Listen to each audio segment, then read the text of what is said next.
right, so we are live, and yes, I'm getting a new camera, and yes, there are strange eyeballs on there.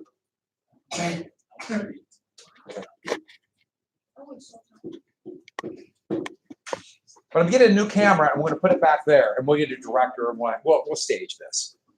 We'll get a storyboard, get the whole thing going. Okay, so 2 and 3, I'll give you the stuff on the desk, and all 4 of my classes are now in different spots.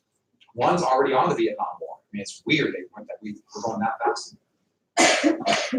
No, just different spots in the war. I got all messed up. So where do we finish in here? Ohio. We go to Ohio? Who's been to Ohio? You have? Corn.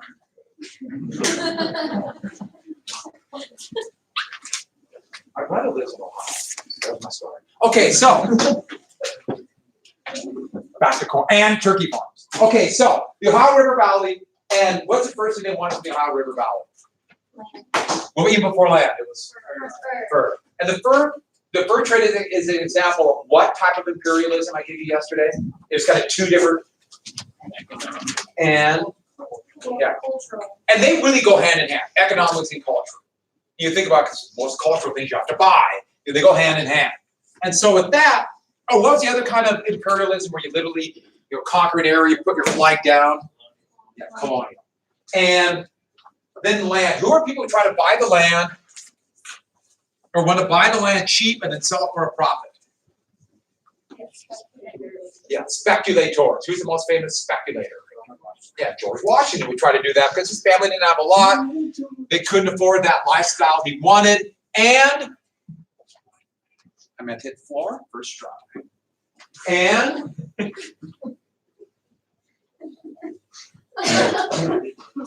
you should do this.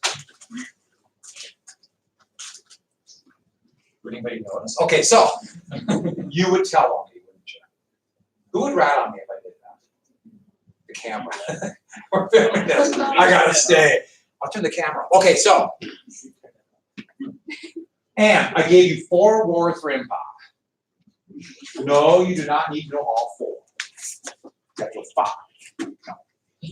But if I mention the wars for empire, and not the specific one, the French and Indian War, can you name one? Yeah, King William's War. What's the Queen Anne? Jenkins' Ear. If you just name one, if you give an example, name one. And the big thing, did anything really change in the colonies besides the fact that there's death and destruction, but nothing really changed. But what was the big advantage the British had? There were more what? Yeah, a lot more people. So the French were in trouble, and also it cost a lot of money. Britain had been in continuous war for 150 years. So eventually I had to pay back the debt. So when I give you things like that, I like to lay them out, and also it gives me a chance to tell a couple stories and things like that. But we don't have to know every detail for things. And I'll try to narrow it down in class. Just have an idea, okay, we just need to give one example, you're in good shape. So we're going to go through all the taxes, and there'll be a few particular ones you need to know, like when we get to the semester final or the AP exam. If you can name a few examples of those, you're in great shape. You don't even know every one, but a few. For the unit test, you have to know a few more, but as we go on, a few. My hallway. I got room here. There's people like walking all the time around here. So, with that, did we get to Washington heading off to the headwaters of the Ohio? Like that's right. Oh, that's right. Okay, so the headwaters of the Ohio. The Allegheny, the Monongahela River right here, the headwaters. And that's where the Ohio formed. And the thought was if the Virginians can get a forfeit, they'll beat the French, the other colonies, and for that matter, they didn't want anybody from London getting there first. So it'd be claimed for Virginia. And it shows you how weird the land claims are. The southern border of Virginia is here. This is way north. But way back to that charter that created Jamestown, that technically is in their claim. The British escape land did. The idea would be, heck, if you don't make it, whatever. If you do make the colony, we'll figure it out later. So, with that, Washington start walking with about maybe between 800 and 1,000 militia. Now, did we talk about militia at all here? Just kind of briefly. And they're not very well trained. What's the big reason for militia? We put down what? Did I mention that? I must not have. Assassin. This is on film. Okay, now come in. Assassin.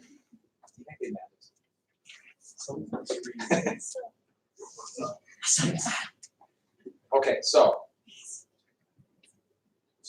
this is from fourth period. Eli's long gone. Fourth period. Huh? How dare you do this? I'll save this for Eli. I'll make a scrapbook for him. So with that, so they went walking overland, and I'll think about the idea of this: about 800 to 1,000 militia. Every town they did in regular troops. No, they're not going to maybe stand up to a full-scale battle with regular or well-trained soldiers. When I mean regular, they are professional soldiers. You know, they have been trained. And the British Army were all volunteers. More and more countries were beginning conscription. In the United States, we refer to conscription most of the time as, anyone know? Ever heard of the draft? The draft, where you basically go to young men, army, jail, make a choice.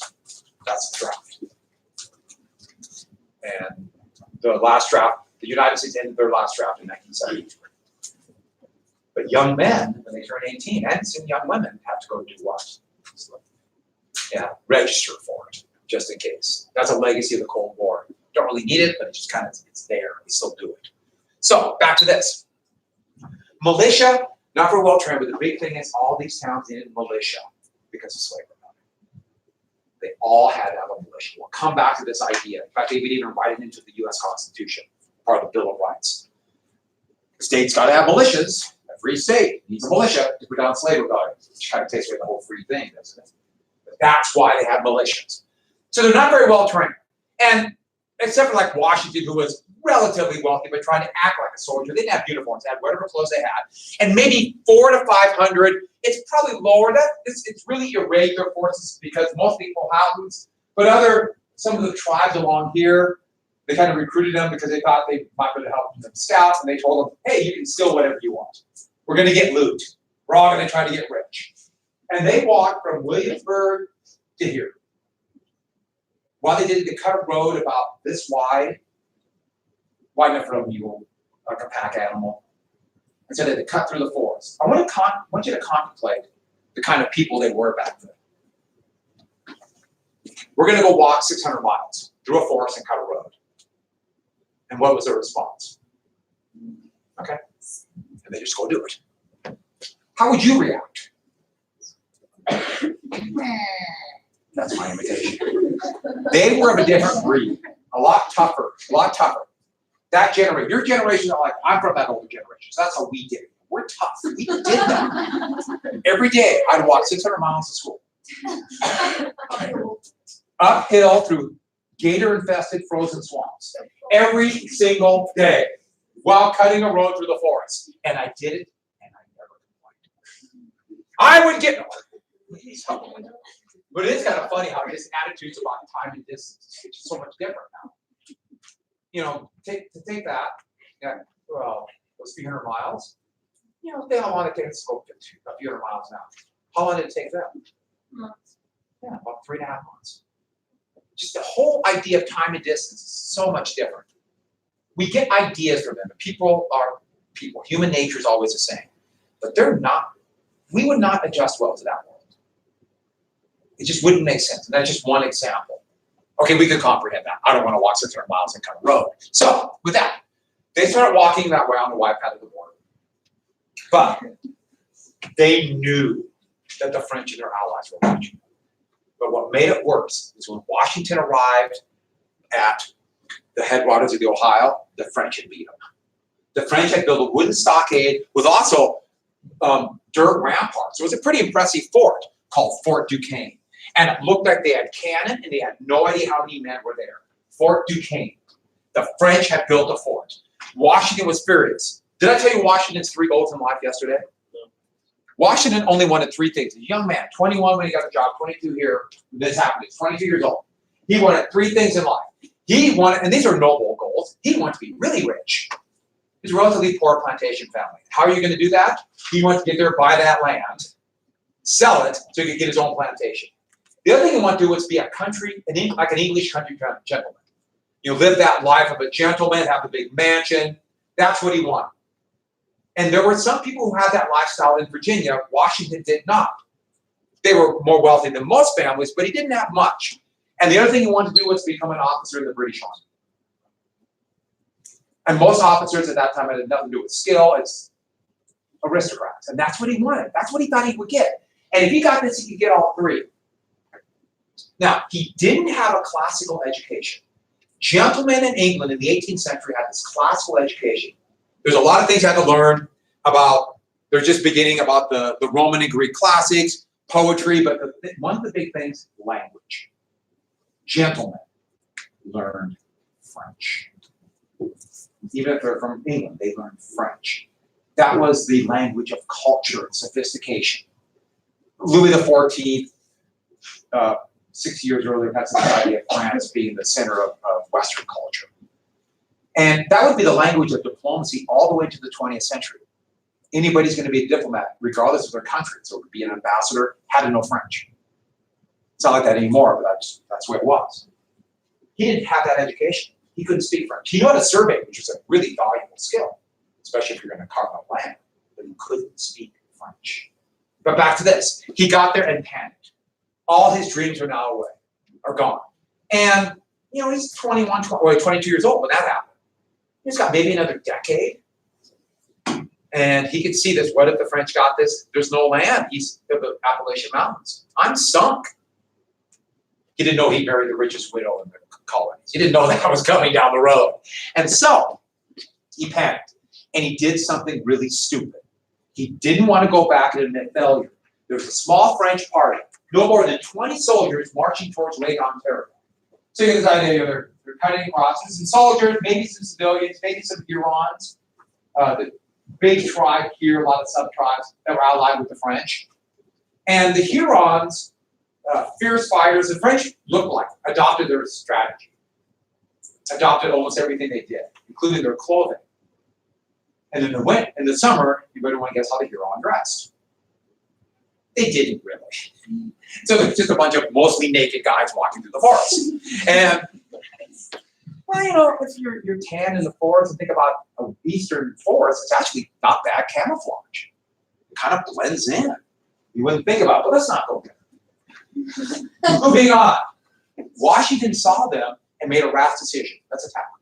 He ambushed them. No warning. There's no war. Technically, they were not at war with the British or with the French. They attacked him. There were a couple people killed and wounded. And now what? He's got him. What do you do with him? He really wanted to know how many French were in Fort Duquesne. He had no idea. So he would start to interrogate the commander of this little party, a lieutenant. Now, he was technically a major in the militia. Washington was. This lieutenant, think about the lowest level officer, but still an officer. His name was Jumonville. And Jumonville had information, at least Washington thought, about how many French were in Fort Duquesne. So imagine this time, it's almost dark, so it's dusk. You know, I've been in the forest. Great. Montana forests aren't quite as heavily forested, but sort of the gloomy shadows, had a couple fires going. So it had this really eerie feel combined with their wounded men who were moaning and gasping, this weird, surreal feeling. And Washington knows a few of the French were able to escape. They're going to Fort Duquesne. So he's just got a few minutes. He has no idea what's coming. And so Jumonville's hand tied behind his back on his knees. Get that image? Washington's trying to interrogate him. What's going on? What's Washington doing? He's saying stuff in English to him. How many men are in the fort? And what's Jumonville doing? Speaking French? Yeah. He might have known to speak English, but of course he's speaking French. So he's speaking back in French. So what does Washington do? He yells louder. Why don't you answer the question? Jumonville yells back. And pretty soon they're screaming at each other.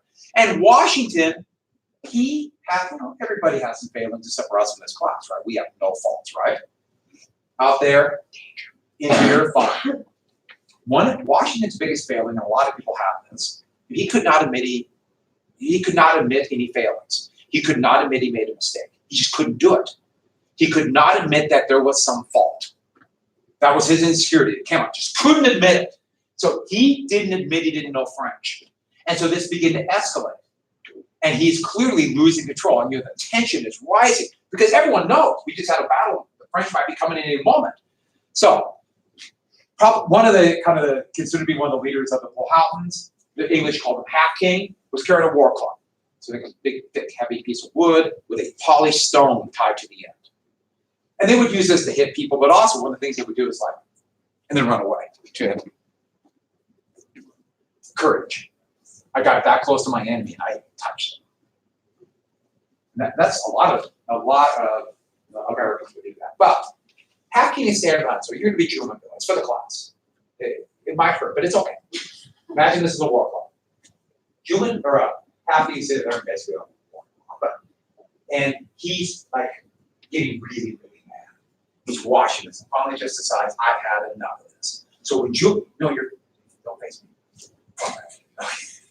So, in the middle of a sentence, when Jumonville's talking, Half King walks up and just bang! Right there. His head splits wide open. Blood goes everywhere. Washington is just covered with blood. People just are running around now.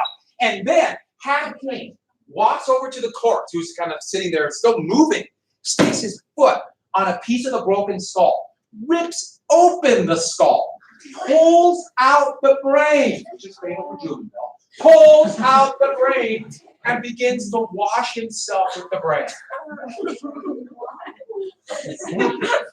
Pandemonium ensues. And so, with that, Washington has lost control of the situation. Some of the French escape, and now they're saying, they're massacring us. Washington had just started the war.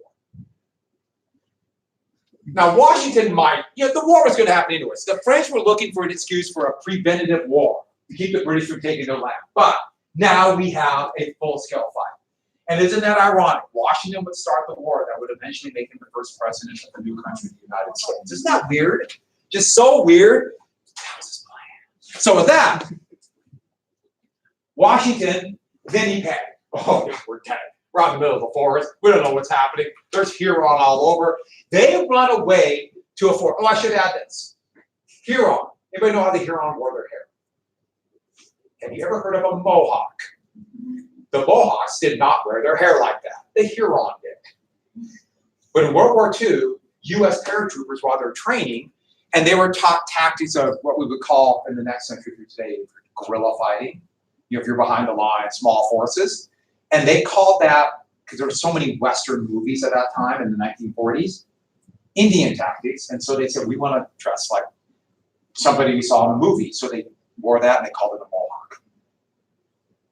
The Huron wore their hair like that. You want to know how the Mohawk wore their hair?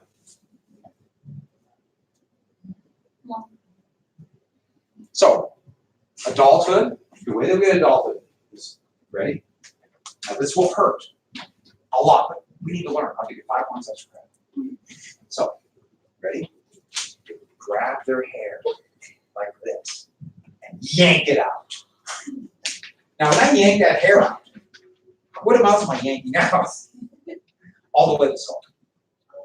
And they would basically yank it all out so their hair with no hair like that. So you have this bumpy scar here. Then you grow your hair long this way. So we will have dress like a Mohawk. And for 6 points of extra credit, yeah, if you really want this, if you want to prove it. Can you imagine how bad that would hurt? They did it themselves. No, well, not someone else did. They didn't do it themselves. Yeah, even if I wanted to, I don't think I could do it. That's my. I'm not going to try. So, we're going to do it. Okay, so with that, so now I'm thinking about pulling my hair. All right, Washington ran away, and you know they think they're in trouble when he built a hastily constructed fort at the bottom of a little valley, which is a terrible place to build a fort. And they called it, anyone know? Yeah, necessity. You know it's bad if you call your fort necessity. The Huron and French surrounded it on the hills overlooking the fort, and you can imagine what's going to happen. They could shoot right into the fort. There would be a sharp fight for about 8 hours. Washington knew there's no way they could win. They're running out of ammunition. They're taking casualties. And he has two choices. Fight to the death, which, then he really is going to become an officer. And to be honest, it's not worth it. The other one, though, if he surrenders, then he's humiliated. And all his dreams might be gone. They don't have much, and he really has high ambition. So he agrees to surrender. Now, I should add something. Most people do not surrender like this full surrender. Surrender, do what you want. To agree to quit fighting, they came up with terms. Sometimes they will be called conditions. Terms or conditions. It's basically what Washington said was, we agree to quit fighting, you win, let us walk home. Those are conditions or terms of surrender. Almost all fighting would be that way. Why fight to the death? You win. We can quit the bloodshed, stack our weapons, and you take it. Now, in the Civil War, but especially World War II, it will be a big issue when it will be decided no terms or unconditional surrender. We'll come back to this, but this will be a huge issue down the road. So let's get back to this. Terms. They agreed, we'll walk home. So the French wrote out a surrender thing, gave it to Washington, a whole sheet of paper. Washington did a lot of nodding. Okay, and then signed it, gave it back. What's the problem? He doesn't know anything. He has no idea what he just read. And in it, he admitted that he was ordered by the Crown, so London, but on his personal orders, to kill a diplomat on a mission of peace. Joinville. He admitted that without provocation, he murdered a diplomat who technically had immunity. It's a lie, but Washington had no idea. And you could argue that would be the beginning of the French and Indian War. Right there. Like I said, it would have started anyways. 1754 to 1763. How do you surrender if you can't talk to them? Well, everyone knows you drop your weapons, and by then a white flag was used. So basically put a handkerchief on a stick. We're not quite to this being surrendered, but that's coming. And in Europe, 2 years after this, it would be, and I saw it written up here from last period, the 7 Years' War. 2 years later, it would rage in Europe. So it would be 1756 to 1763. It's called both things, but to our point of view of the United States, it's the French and Indian War. And this is one of the most important events in American history, the history of the United States, before the United States ever happened. Because this would be decisive for American history. So a couple things about this then. The war began, and just very quickly to know, the first 2 years, the French won victory after victory along the frontier. So their strategy seemed to work at first, until the war started in Europe. In fact, just a quick story about this. The next year, the British actually sent regular soldiers, which was unheard of. A regiment of almost 1,000 men, trained, disciplined soldiers, and they sent them actually to Philadelphia, and they came in 2 columns, and we're going to march and beat Fort Duquesne. And Washington went along with it. We got a second chance. I should add this. I'll talk just very briefly about what happened, but I think you can see this here. In the 60 or 70 years before this war began, there have been so many wars in Europe, tactics had pretty much been solidified with the technology. Muskets were pretty easy to fire, but they were incredibly inaccurate. There were rifled muskets. They called them rifles. You know what I mean by rifling? You know what that means? Inside the barrel, there's a groove and a spiral, and that spins the musket ball. What does that do? Say that. It's slightly more speed, but it's more accurate. So they fit together. Because it has more speed, it is more accurate. It spins, and so bullets spin when they come up. That's why it's called rifling. It's got a little spin on it. But that steel that would do that back in the 18th century would literally melt. If you use it a lot, and that's bad for combat. So they just had a smooth bore steel tube they would fire out. So the balls, musket balls, come out kind of weird angles. Really inaccurate. The brown bess musket that the British used, they just call it brown bess, it was accurate to about 50 yards. And when I mean accurate, I mean like accurate to hit a barn. That was kind of accurate. And so, if these musket balls could go all over the place, how do you make sure you hit somebody? You fight the battles on big open fields, and you have the men line up basically 2 columns, 2 lines, right here. And they would be this far apart, they would literally do this and stand like that. So you have enough room to load your musket. And so if you all fire at once, you're gonna hit something, right? And that's what the enemy does. They line up, and how far away are they? Let's use different colors so we can give real armies. So this will be the Prussians. You're the British. Red. Sound good? And because of the smoky battlefields, that's why they wore bright colors, so they could see where the lines were and move them around. That's why they had bright colors. The British happened to be red because during the English Civil War, there was a lot of red cloth in London. So they're red. Prussians were black, Austrians were green, that kind of thing. And so you see that uniform, yes, there's white, but the uniform in that British red coat. They had different versions of red. Sometimes there's some green uniforms in the British Army, but mostly red. That's why they had it. And here's the next part. They're not very accurate, but basically what they're doing is they're firing into the enemy until they begin what they would say was waver. But think about this for a second. 50 yards away, 40 yards, you can see them clear. They're right there. You can see them fire. And black powder doesn't push those bullets very fast. So you can hear the bullets go by your face. How long can you take having bullets shot at your face and seeing people next to you getting hit in the face or a big gun? What happens is one side begins to waver. Your men begin to, hell with this, I'm getting out of here. That's why discipline in armies at this time was so fierce. They would whip with a cat o' nine tails. I told you what that was, didn't I? Did I not tell you what a cat o' nine tails? So you know what a whip is? Now imagine like a wooden, like a handle with 9 whips attached to it. So you one lash with that's like 9 whips. They would whip people for stepping out of line, for turning their head in line. Whip and whip them. So you make regular soldiers more scared of their officers and their sergeants to get whipped than the enemy, and they take it. By the way, who's not whipped and treated like that? Militia. What does militia always do? What rational people do. If somebody's shooting at your face, what do?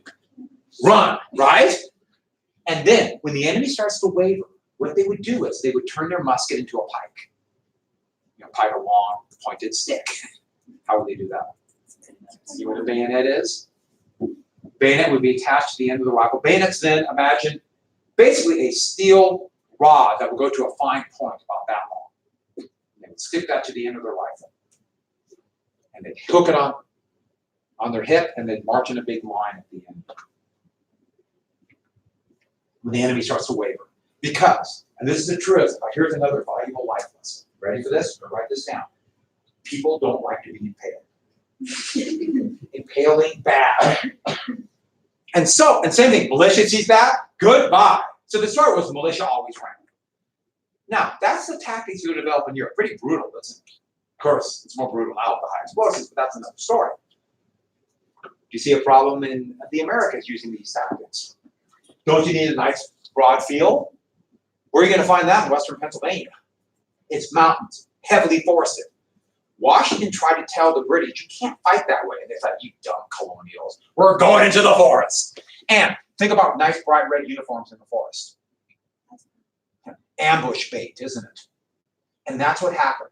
The French and the Hurons ambushed them, and then in a massive ambush right near the fort, they killed 1/3 of the British soldiers in that. Another humiliating defeat. So I'm just trying to give you an example of how hard it was fighting. By the way, who would fight that way about, get the years right here, about 20 years from now?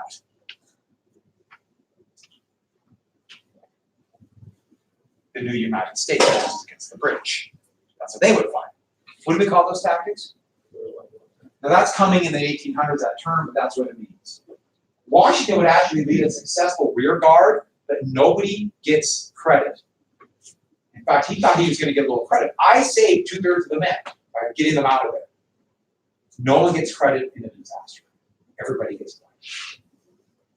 Washington would spend the rest of the war fighting against various tribes along the frontier, but he never got the credit he deserved, and he felt slighted. He felt he wasn't getting the respect. He had resentment.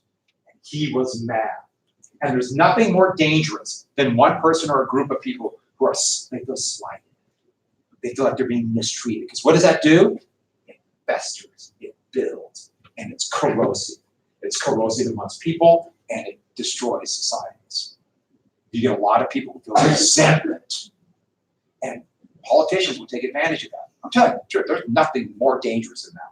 I'll give you an example. There's a guy named Benito Mussolini who took advantage of that. There's this guy named Adolf Hitler who did that. Took advantage of the resentment of the people. Happened here in the United States. And a politician took an example. A lot of politicians have taken advantage of that. Most famous, Richard Nixon.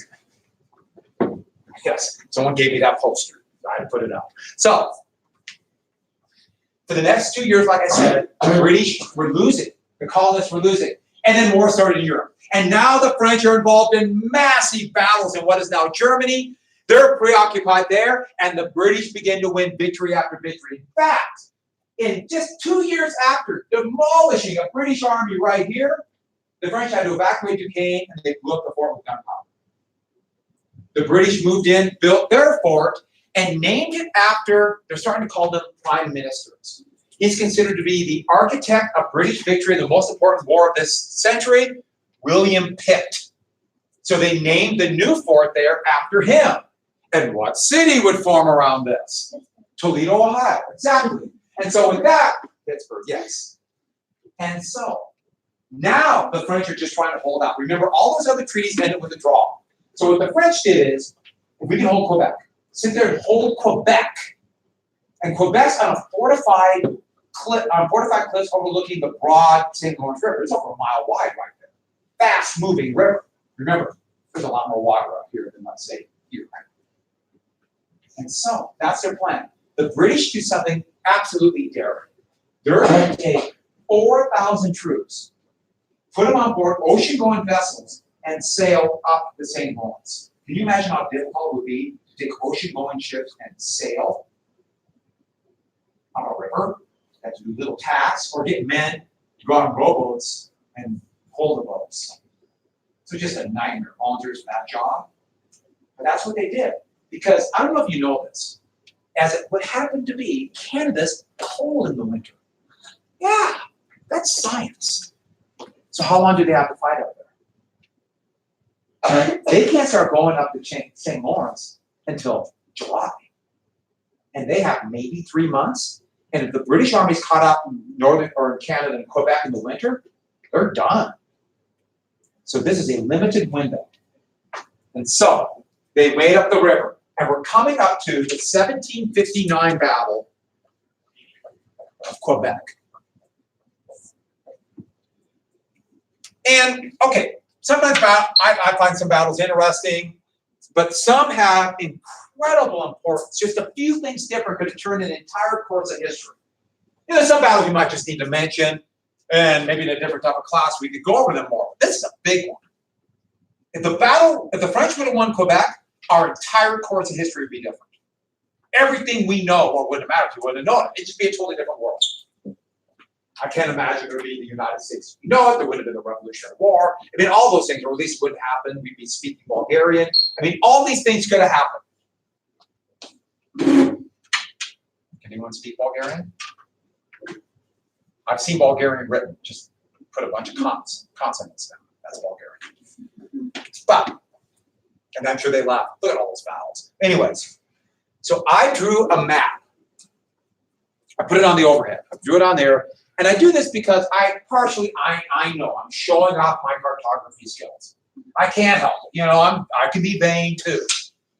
But also, that means it allows me to draw. So first, let me get this on.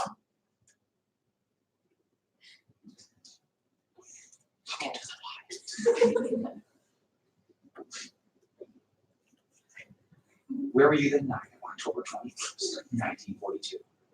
Tell us! All right. don't break. I've only broken like 3 overheads. Old is relative. To me, this is a new overhead. One, I found out that overheads don't fly. So with that, This is like elementary school. yeah, but in elementary school, do they have maps like this? And what's the hardest part about drawing a map like this freehand? Getting the letters. That took a long time to get them square, but I did it. So I put this up there so I can just draw on this. But the thing is this. Here's the St. Lawrence River. Here's the southern shore. Here's the northern shore. Quebec sits on this peninsula.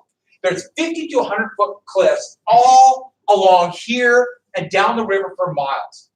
Quebec is a beautiful place. It's absolutely beautiful. Has anyone been there? Field trip? You been there? Yeah. How long ago? Probably like 10 years ago. You remember any of it? Got my hopes up. Yeah. It is really pretty. Field trip? Should we go? So you guys ride a little yellow school bus. I'll fly it on you there. All right. So Yeah. the current's going that way. So Wolf's and the fleet. That means General Wolfe. So I'm just saying Wolfe. You have no idea what I'm talking about. The commander of the British was a Jonathan Wolfe. Could be one of the most famous British generals in their history. But he's got a real tough task. Maybe a month and a half. Yeah, it's got 4,000 troops. But this is all swampy area, and this is actually a river and a marsh. So it's hard to attack this way. Then you have cliffs all the way around for miles. So he lands here, he still got to get, how do you get 4,000 men plus equipment and cannon and horses up a 50 to 100 foot cliff? What? Ride the horses up? And this part is a walled city. So what they did is, and it's getting now September, they land down here. It's now called Wolf's Cove. A little, basically just area along a little beach in the 50-foot cliff. There was a French village here. And the British were noticing something. Just French women, civilians, sometimes men, but mostly women, would all of a sudden be at the river. And they would get water or be washing clothes and somehow take those up the cliff. How'd they do that? They couldn't figure it out. And so early one morning, it's really foggy, you can imagine September there, it's starting to get pretty foggy and cold. A British picket, a sentry, sees about 5 or 6 women in the fog, and it looks like they're floating down the cliff. What were they?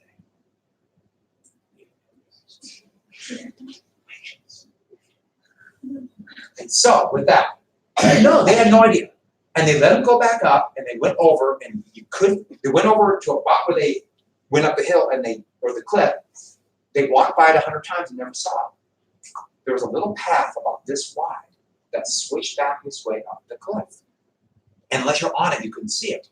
It was a mountain goat trail. Used to mountain goats all over it, and they widened it a little bit by the French using it. And so Wolfe heard about it, and the next night he sent all 4,000 men up that cliff. Can you imagine in the middle of the night? I always imagine the first guys, especially, going up like that, and then they took ropes and hung torches down. But still, now how do you get the horses in Canada?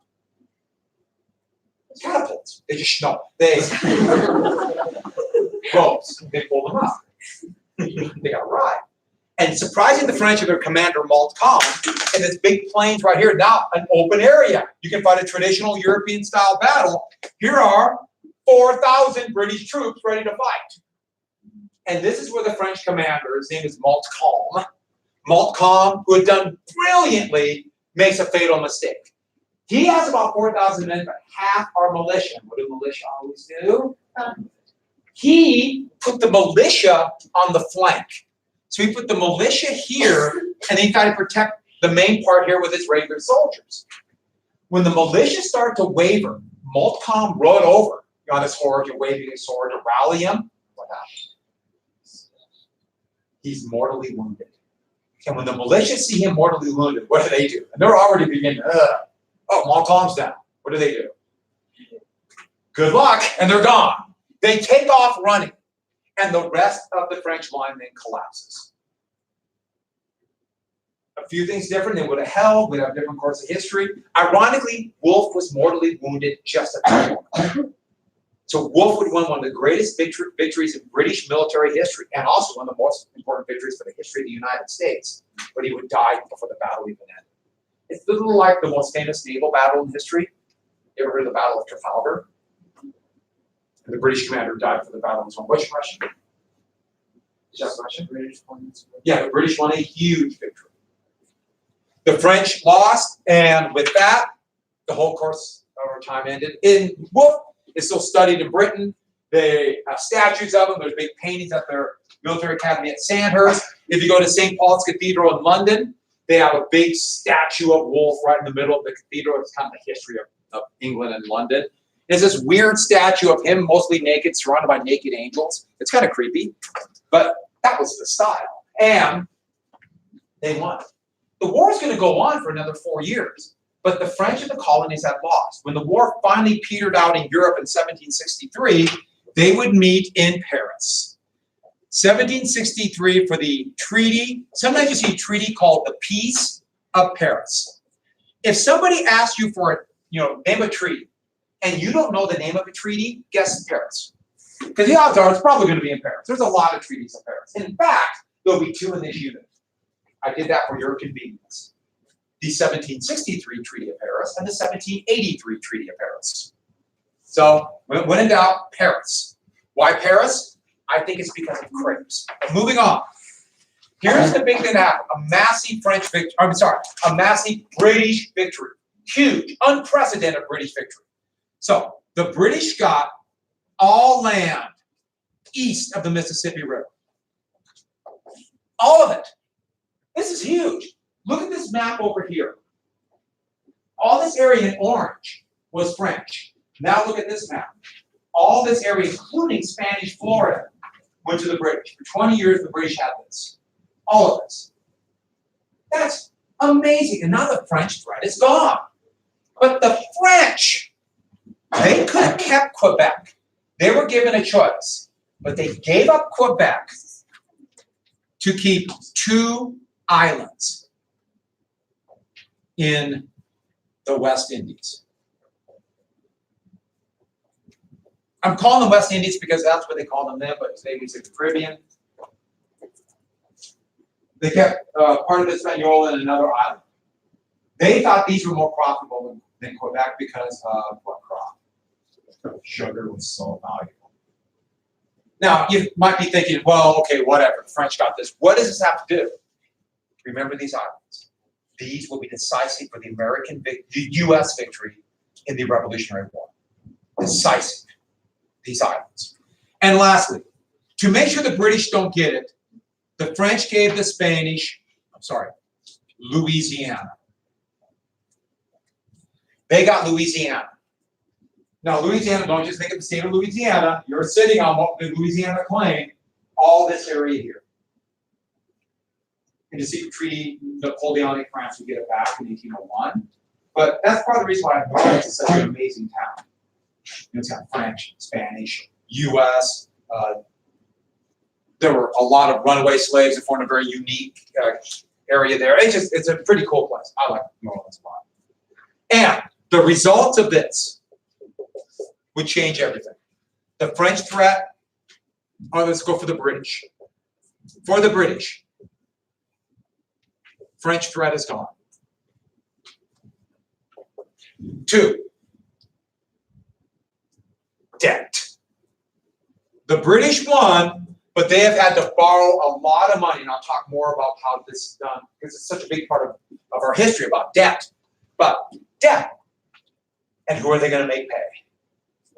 The colonies. We've protected you, ungrateful colonists, and now you are going to pay. Make the colonies pay. Now, let's get to the colonies. These bickering colonies, they came out of this with a different point of view. The colonists felt more independent. They thought they won the war. Most of their wartime experience was fighting militia against French allies along the frontier. We don't need the mother country anymore. They want to remain part of the British Empire. Leave us alone. That's what they thought. We proved we should be along, a part of kind of the umbrella of Britain. And land. They wanted that land. All from the Ohio River Valley down to what is now Mississippi. All this area here. They thought they fought. They thought they fought for this land, and now they're going to get their pay. And almost immediately, there's going to be a wave of migrants go over the Appalachian Mountains into what is now Kentucky. The most famous being, have you ever heard of Daniel Boone? He's taken off right after this to try to make his claim in that land. Trust me, the British don't see it that way. And so, they have different point of views. And something really important to understand. The colonies and the British totally did not understand each other. They could not, especially the British, could not even wrap their minds around what the colonists were thinking. But the colonists also couldn't see it. And this lack of empathy, which will happen time after time in history, will have great impact. And so, wars won this great British victory. And before the ink was even dry on the treaty, what happened? All hell broke loose. The tribes that were here, most helping the French, but some were helping the British, they realized, oh, the French have lost. Both, no matter who you're helping, they look at it like, what's going to stop the British now from taking all of our land? And what did they do? They formed a confederacy and attacked every British possession the British just got out of the Great Lakes. They attacked every one overnight, and that would begin a series of events directly caused by the war. You see this, the Treaty of Paris, then this, and so on. Stepping stones to war. By the way, what did the British call this massive attack? Yeah, Pontiac Rebellion. Is that what you were going to say? Have a great day, everybody. Isn't this a wonderful Wednesday? Yeah. That's all we get Wednesday. What's the problem with Wednesday? Monday's so far away. We have to wait almost a whole week to get back to Monday. Oh, did I? No, just what I told you, the pages. Oh, don't forget that map. You probably don't have it. That map is due tomorrow. Right. Questions 2 and 3. Yeah. And those should be, one is pretty short, one's a little bit longer, but they're pretty big. But they're good questions. I like the way they, I actually like this question. Oh, I need music. And I can't stream this or the copyright police will get me. Sorry.